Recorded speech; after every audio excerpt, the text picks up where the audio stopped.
O tema de hoje é Somos um em Cristo Jesus.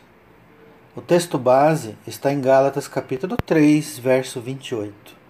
Dessarte não pode haver judeu nem grego, nem escravo nem liberto, nem homem nem mulher, porque todos vós sois um em Cristo Jesus. Nós vamos ver neste estudo que não há diferença entre judeu e grego, nem escravo, nem liberto, nem homem, nem mulher, mas todos são um em Cristo. E nós temos que entender exatamente isso, porque muitos pensam que é apenas no quesito quanto à salvação, o que está correto, porém isso não é tudo. É muito mais profundo do que as pessoas imaginam. No caso do homem e da mulher, a hierarquia que há entre eles, o homem como cabeça da mulher, diz respeito apenas à vida humana e não na espiritual. Isso também veremos neste estudo. E neste estudo eu trarei um assunto polêmico e pediria que todos analisassem antes, com cuidado, antes de rejeitarem. Não tenho compromisso, particularmente, com nenhuma religião, seja ela qual for, nem mesmo o cristianismo e o judaísmo. As Escrituras, Deus e Jesus e Yeshua não criaram nenhuma religião.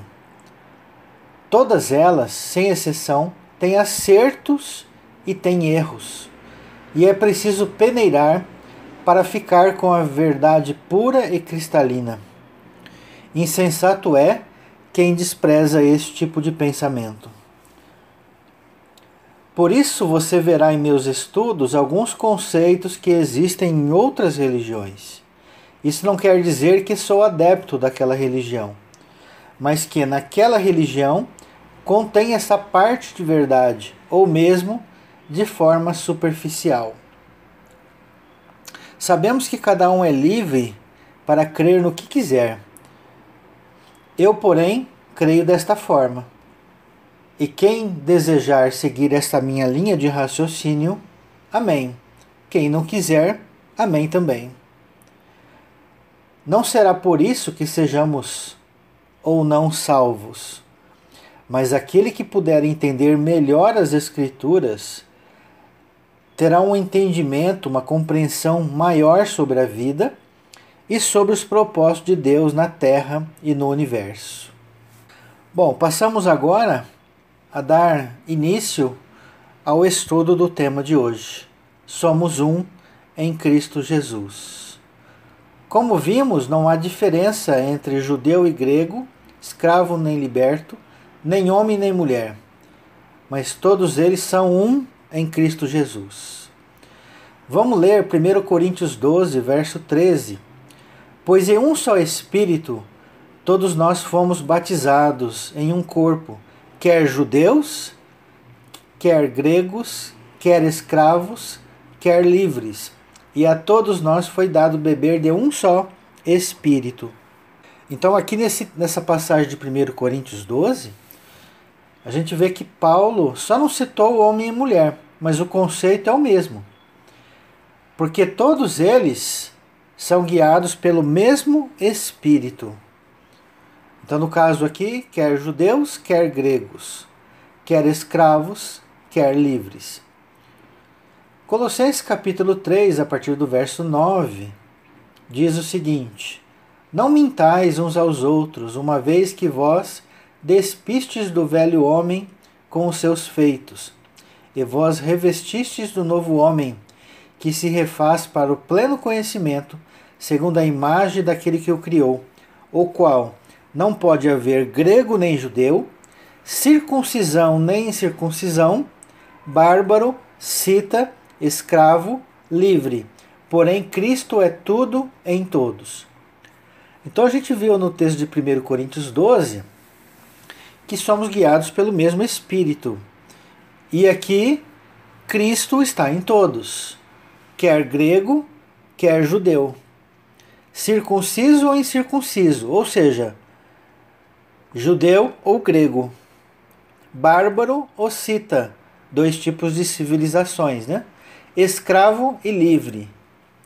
Romanos capítulo 10, a partir do verso 12 diz: Pois não há distinção entre judeu e grego, uma vez que o mesmo é o Senhor de todos, rico para com todos os que o invocam, porque todo aquele que invocar o nome do Senhor será salvo.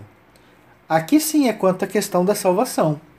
Não há diferença entre judeu e grego, mas poderemos incluir, como nós lemos lá no texto base de Gálatas 3:28, que está incluso nem escravo nem liberto, nem homem nem mulher. Gálatas 5, verso 6. Porque em Cristo Jesus nem a circuncisão e nem a incircuncisão tem valor algum, mas a fé que atua pelo amor. Então perceba nesse texto de Gálatas 5 que não há diferença entre judeu e grego, entre circunciso e incircunciso, mas o que vale para ambos é a fé, que é atuado pelo amor e não simplesmente pelo crer. Então, se a nossa fé não tem amor, não somos um em Cristo Jesus. Romanos capítulo 3, a partir do verso 29. É porventura Deus somente dos judeus? Não é também dos gentios? Sim, também dos gentios, visto que Deus é um só, o qual justificará por fé o circunciso e mediante a fé o incircunciso. Então perceba que Romanos 3, Paulo diz que Deus é o mesmo para gentios e judeus, e que justificará ambos pela fé. E como nós vimos no texto anterior, pela fé em amor. Romanos capítulo 2, a partir do verso 12. Assim, pois, todos que pecaram sem lei, também sem lei perecerão. E todos os que com lei pecaram, mediante lei serão julgados. Porque os simples ouvidores da lei não são justos diante de Deus, mas os que praticam a lei hão de ser justificados. Quando, pois, os gentios que não têm lei procedem por natureza de conformidade com a lei, não tendo lei, servem eles de lei para si mesmos. Estes mostram a norma da lei gravada no coração, testemunhando-lhes também a consciência e os seus pensamentos, mutuamente acusando-se ou defendendo-se, no dia em que Deus, por meio de Cristo Jesus, julgar o segredo dos homens de conformidade com o meu evangelho. Romanos 11:33. Ó profundidade da riqueza, tanto da sabedoria como do conhecimento de Deus! Quão insondáveis são os seus juízos, e quão inescrutáveis os seus caminhos. Então nós não temos nem ideia da forma com que Deus faz o seu juízo, e muito menos os caminhos. Há muitos caminhos que o homem desconhece de salvação, e Paulo sabia disso. Então, nesse texto de Romanos 11, verso 33, ele escreve: quão insondáveis, você não consegue sondar os juízos de Deus. Não todos, evidentemente alguns. E quão inescrutáveis os seus caminhos. Da mesma forma, alguns caminhos nós entendemos, outros não. Mas a sabedoria de Deus, que é perfeita em todos os seus atributos, amor, bondade e justiça, fará com que todos os planos de Deus se cumpram durante toda a eternidade. Então vamos ver se há diferença entre judeu e grego. Então nós sabemos, se um gentio se converte a Cristo, deixa de ser gentio e passa a ser judeu espiritual. Então como explicar que o gentio também é salvo sem Cristo, pois Deus também é dos gentios? Vamos ler Romanos 2 a partir do verso 28. Porque não é judeu quem o é apenas exteriormente, nem a circuncisão a que é somente na carne. Porém, judeu é aquele que o é interiormente, e circuncisão a que é do coração, no espírito, não segundo a letra, e cujo louvor não procede dos homens, mas de Deus. Então, o verdadeiro judeu é aquele que é circuncidado no coração. E isso nós encontramos, conforme a gente já leu em Romanos 2, do verso 12 ao 16, que há gentios que têm a lei escrita no coração. Então, estes também são circuncidados no coração e passam a ser judeus espiritualmente. Então, vamos ver a circuncisão. Romanos 3 é a sequência de Romanos 2, de 28 a 29. Então, Romanos 3, a partir do verso 1, porque quando Paulo escreveu esta carta, escreveu tudo emendado, né? Posteriormente, na Idade Média, é que foram separados em capítulos e versículos. Então, o assunto aqui, Paulo continua discorrendo. Então, Romanos 3, a partir do verso 1, diz: qual é, pois, a vantagem do judeu? Qual é a utilidade da circuncisão? Qual circuncisão e qual judeu Paulo está falando? Da verdadeira circuncisão e do verdadeiro judeu, aquele que é circunciso no coração. Então, aquele que é circunciso no coração, pela fé, em amor, não há distinção entre judeu e grego, pois ambos são um. Percebe? Então, qual é a vantagem do verdadeiro judeu espiritual? Muitas sobre todos os aspectos, principalmente porque aos judeus foram confiados os oráculos de Deus. E a gente vai notar com a verdadeira circuncisão que a sombra que existia na lei, ou seja, a circuncisão do prepúcio, era apenas para o sexo masculino, os homens. Mas a verdadeira circuncisão é no coração para ambos, homem e mulher. Então, que diferença há entre homem e mulher? Também nenhuma. Isso olhando espiritualmente. Ok? Como eu disse, quando eles estão na carne, nós temos a separação. Homem é o cabeça da mulher. Mas espiritualmente eles são iguais. Ambos são circuncidados no coração. Olha que maravilha. Enquanto a sombra é só para o homem, a realidade é para ambos. Pois aí Deus faria acepção de pessoas, né? Se Deus circuncidasse no coração apenas os homens e não as mulheres. Por isso é que a mulher foi feita da costela de Adão, não do osso do pé, para o homem ser maior do que a mulher espiritualmente, e nem do osso da cabeça, para que a mulher fosse acima do homem, mas da costela, do meio do homem, igual ao homem. Escravo e livre, será que tem diferença? Deuteronômio 32, a partir do verso 35. A mim me pertence a vingança, a retribuição, a seu tempo, quando resvalar o seu pé, porque o dia da sua calamidade está próximo, e o seu destino se apressa em chegar. Porque o Senhor fará justiça ao seu povo, e se compadecerá de seus servos, quando vir que o seu poder se foi, e já não há nem escravo, nem livre. Então, quando Deus fará justiça ao povo, ao seu povo, se compadecerá de seus servos, de todos os seus servos, homem e mulher, grego e gentil, escravo e livre. 1 Coríntios capítulo 7, a partir do verso 20. Cada um permaneça na vocação em que foi chamado. Foste chamado sendo escravo? Não te preocupes com isso, mas se ainda pode tornar-te livre, aproveita a oportunidade. Porque o que foi chamado no Senhor, sendo escravo, é liberto do Senhor. Semelhantemente, o que foi chamado sendo livre, é escravo de Cristo. Então esse aqui é um contexto na época de Paulo, onde havia escravidão. Então, independente se é escravo ou livre, ambos em Cristo são iguais. Então olha só como Paulo até compara, né?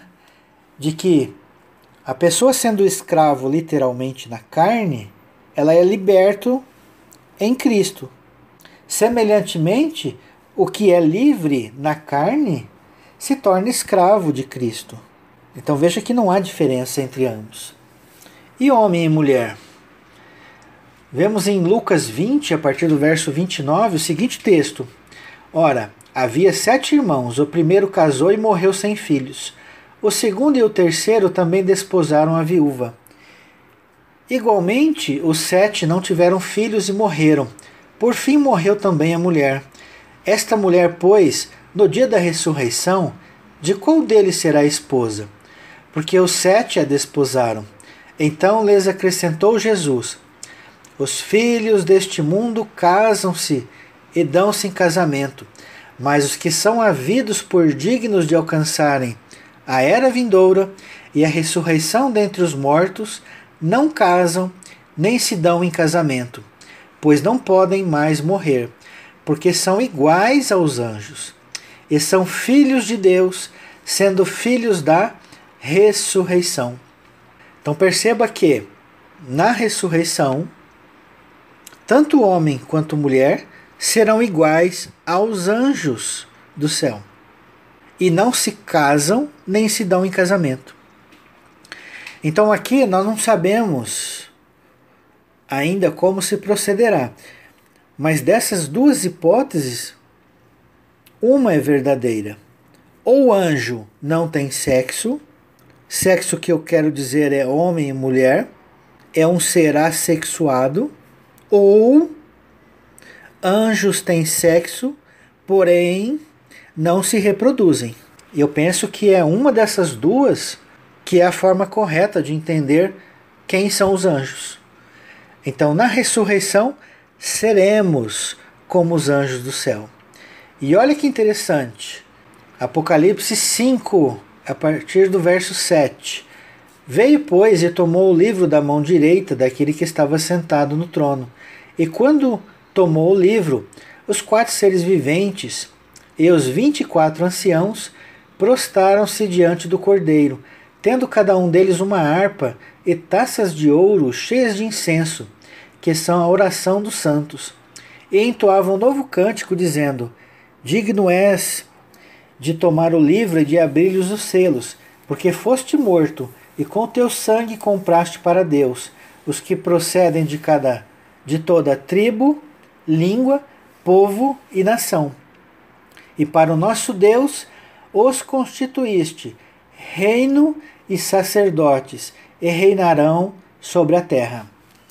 O que está implícito aqui, que pouca gente percebe, é que tanto homem quanto mulher serão sacerdotes. Porque na ordem levítica, apenas o homem, descendente da tribo de Levi, era sacerdote, e não a mulher. Mas em Cristo, segundo a ordem de Melquisedeque, que é para sempre, tanto homem quanto mulher serão sacerdotes e reinarão na terra. Percebem? Apocalipse 20, verso 6. Bem-aventurado e santo é aquele que tem parte na primeira ressurreição. E sobre estes a segunda morte não tem autoridade. Pelo contrário, serão sacerdotes de Deus e de Cristo, e reinarão com ele os 1000 anos. Então a gente vê que lá na ordem levítica, apenas o sumo sacerdote entrava no Santo dos Santos. E os demais sacerdotes levíticos, homens, serviam no tabernáculo ou no templo. Mas, na nova aliança, segundo a ordem de Melquisedeque, ambos, homem e mulher, serão sacerdotes e entrarão no Santo dos Santos. Isso espiritualmente. na realidade. Porque o templo não é mais de 4 paredes, era sombra. O verdadeiro templo é o coração do homem.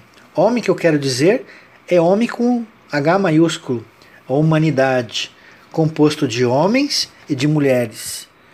Então, tanto no homem quanto na mulher, é templo do Espírito Santo.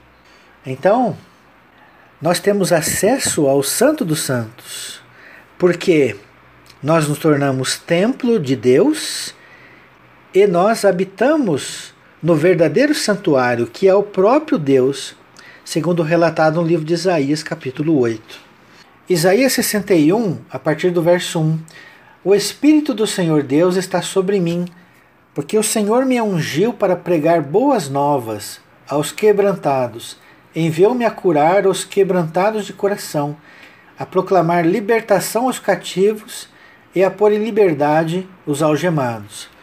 Então, como foi falado anteriormente, os escravos se tornam livres. Então não há diferença entre escravo e livre. Todos eles são livres em Cristo. A apregoar o ano aceitável do Senhor e o dia da vingança do nosso Deus, a consolar todos os que choram e a pôr sobre os que em Sião estão de luto uma coroa em vez de cinzas, óleo de alegria em vez de pranto, veste de louvor em vez de espírito angustiado, a fim de que se chamem carvalhos de justiça, plantados pelo Senhor para a sua glória. Edificarão os lugares antigamente assolados, restaurarão os de antes destruídos e renovarão as cidades arruinadas, destruídas de geração em geração. Estranhos se apresentarão e apacentarão os vossos rebanhos. Estrangeiros serão os vossos lavradores e os vossos vinhateiros. Mas vós sereis chamados sacerdotes do Senhor, e vós chamarão ministros de nosso Deus. Comereis as riquezas das nações, e na sua glória vos gloriareis. Então, quer judeu, quer gentil, quer escravo, quer livre, quer homem, quer mulher, todos eles serão sacerdotes do Senhor e ministros. O tema polêmico que eu queria adentrar agora está no Salmo 82, a partir do verso 6. Eu disse: sois deuses, sois todos filhos do Altíssimo. Todavia, como homens, morrereis, como qualquer dos príncipes haveis de sucumbir. Essa palavra todavia, na língua portuguesa, significa mas, contudo, porém, entretanto, no entanto. Então, qual é a nossa essência? Nós somos deuses. Aqui nesse Salmo 82, verso 6, a palavra deuses é a palavra Elohim, no hebraico. E essa palavra que foi traduzida por todavia, nas versões Almeida Revista e Atualizada, Almeida Corrigida e Fiel, Almeida Revista e Corrigida, e a palavra no entanto, que está na King James em português, no hebraico está escrito ahen, que significa certamente ou na verdade. Então, o que quer dizer o texto? Nós somos deuses, sois todos filhos do Deus Altíssimo. Todavia, ou certamente, no entanto, como homens morreremos, e como qualquer dos príncipes haveis de sucumbir. Isso quer dizer que não somos gerados no ventre da nossa mãe, mas somos filhos do Pai, todos, sem distinção, até os rebeldes. A diferença entre nós e os rebeldes é que os que servem ao Deus Altíssimo e creem em Yeshua estão em comunhão com o Eterno. Mas os rebeldes, ou os que apenas confessam Yeshua pela boca e não com o coração, estes não têm comunhão com o Eterno. Deus não habita dentro deles. Então, apesar de Deus ser onipresente, estar em todos os lugares, inclusive dentro dos rebeldes, os rebeldes não conseguem enxergar e os rebeldes não conseguem sentir a presença do Eterno dentro de si. Mas ambos, os servos e os rebeldes, têm todo o potencial de filhos de Deus. Isso é ser criado à imagem e semelhança de Deus.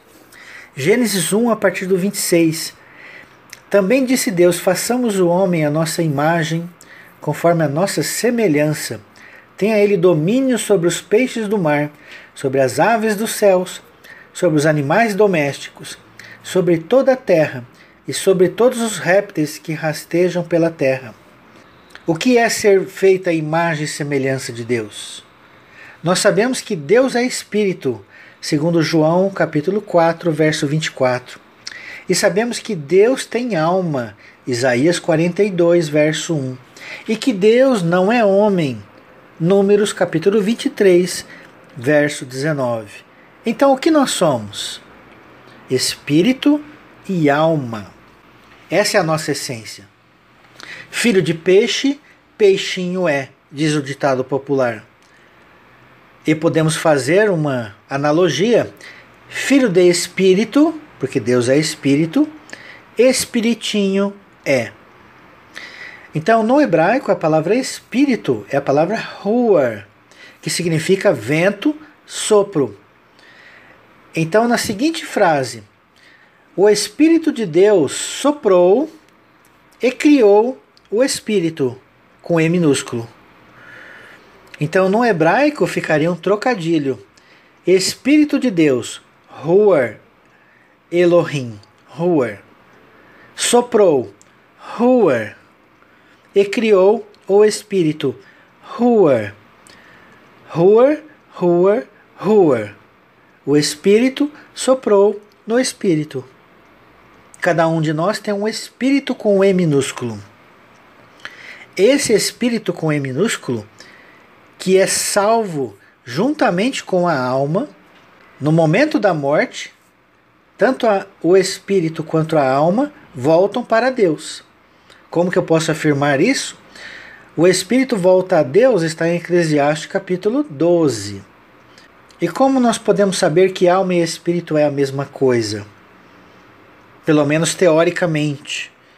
Porque a palavra consegue separar e discernir entre alma e Espírito, entre junta e medula.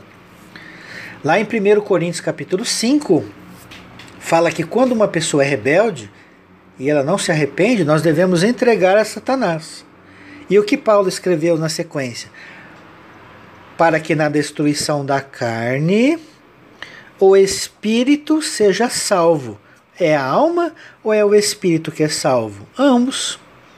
Então por isso é que podemos dizer que ambos é a nossa essência. Ambos são salvos no dia do Senhor, conforme esse texto de 1 Coríntios capítulo 5. Então, prosseguindo, nós não seremos como os anjos do céu? Então vamos ver Hebreus capítulo 1, quem são os anjos, a partir do verso 13. Ora, a qual dos anjos jamais disse: assenta-te à minha direita até que eu ponha os teus inimigos por estrado dos teus pés? Não são todos eles espíritos ministradores, aqui no grego pneuma, espíritos, enviados para serviço a favor dos que hão de herdar a salvação? Então nós sabemos que os anjos são espíritos ministradores. Percebe a essência dos anjos? E por que nós seremos iguais aos anjos? Salmo 104, olha a versão Almeida Revista e Atualizada e a Almeida Corrigida e Fiel. A Almeida Revista e Atualizada diz: fazes a teus anjos ventos e a teus ministros labaredas de fogo. Ventos, ruar. Tanto é que na versão Corrigida e Fiel foi colocado espírito. Ó. Faz dos teus anjos espíritos, dos seus ministros um fogo abrasador. Então anjo e espírito é a mesma coisa. Agora olha como a polêmica continua e que isto coloca a teologia atual pregada no cristianismo em xeque, pois ela afirma que os anjos caídos é que são os demônios. Vamos ver se é isso mesmo. Observe que, como eu disse na introdução desse estudo, todas as religiões têm conceitos verdadeiros, mas também falsos. E mesmo os verdadeiros pode ser que esteja superficial e não completo em plenitude. Então, se os demônios são os espíritos e os espíritos são os anjos, a teologia cristã não admite que esses anjos e esses espíritos sejam as almas, os espíritos que já morreram na carne. Olha o texto de Lucas capítulo 8. Antes de rejeitar esta ideia, observe o texto de Lucas capítulo 8. E vamos ver se a teologia tradicional consegue explicar. Lucas capítulo 8, a partir do verso 27. Logo ao desembarcar, veio da cidade a seu encontro um homem possesso de demônios, que havia muito não se vestia, nem habitava em casa alguma, porém vivia nos sepulcros. E quando viu a Jesus, prostrou-se diante dele, exclamando e dizendo em alta voz: Que tenho eu contigo, Jesus? Filho de Deus Altíssimo, rogo-te que não me atormentes. Porque Jesus ordenara ao espírito imundo, aí, pneuma, espírito imundo, os demônios, que saísse do homem, pois muitas vezes se apoderava dele. E, embora procurassem conservá-lo preso com cadeias e grilhões, tudo despedaçava e era impelido pelo demônio para o deserto. Perguntou-lhe Jesus: Qual é o teu nome? Respondeu ele: Legião, porque tinha entrado nele muitos demônios, muitos espíritos, que são anjos. Verdade. Mas olha só o detalhe no verso 31. Rogavam-lhe que não os mandasse sair para o abismo.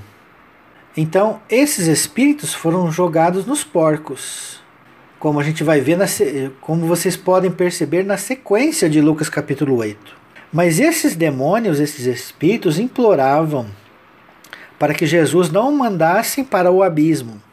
Eu pergunto aos irmãos, eu queria que a teologia tradicional me respondesse: espírito e anjo têm medo de cair no buraco literal, em um abismo profundo literal?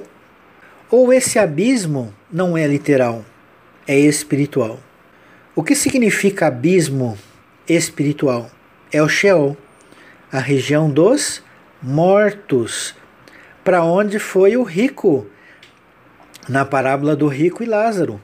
Lázaro estava no seio de Abraão e o rico foi para o abismo, para o Sheol.